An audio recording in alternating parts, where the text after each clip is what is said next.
place in Brydain. It's not too bad, but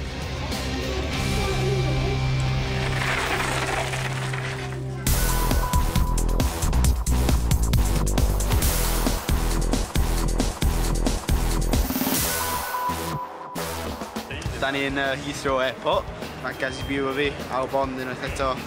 A dwi'n trio organisio pob yn gael un set. Wel, mae'r beic yn cael ei glido i'r awyren yn saff. Ond be am Ems?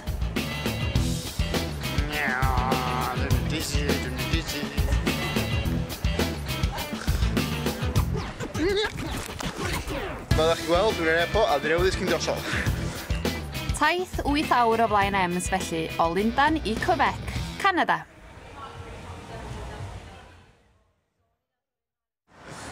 Bonjour! Dwi wedi cyrraedd Canada, lle maen nhw'n siarad Ffrangeg.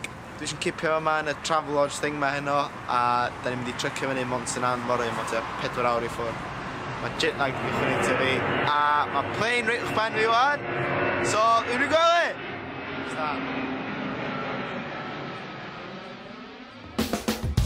Reit, ma ni, da ni'n y car yn mynd i Quebec, a wedyn mynd i Montanan. Prynu bach o sweets, a maen nhw yn ridiculous o sour.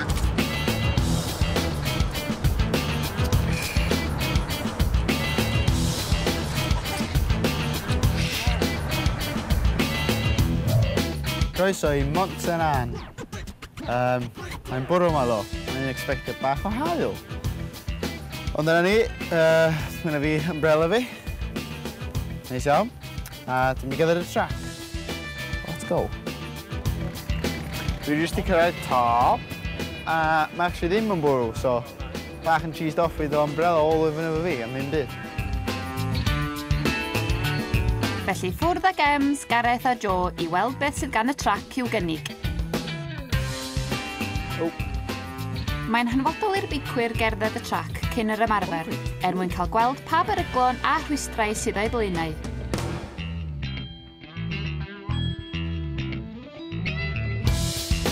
Mae'n slip yma.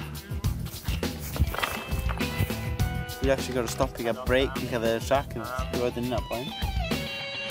Ond mor beth, mae'n ridiculous. Gan fod y cwrs yn un hir, rhaid dewis pa lwybr fydd y cyflyma. O drac cwp yn y byd i drac hollol wahanol.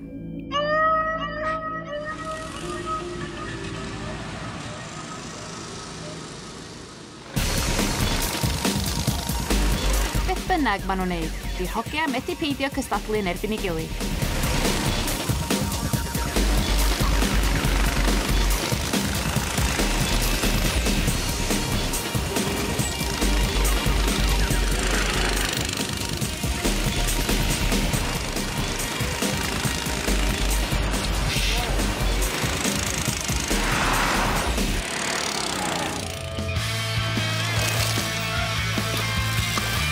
Dewch nôl i weld Ems yn cystadlu nghwp yn y byd, Mont Saint-Anne.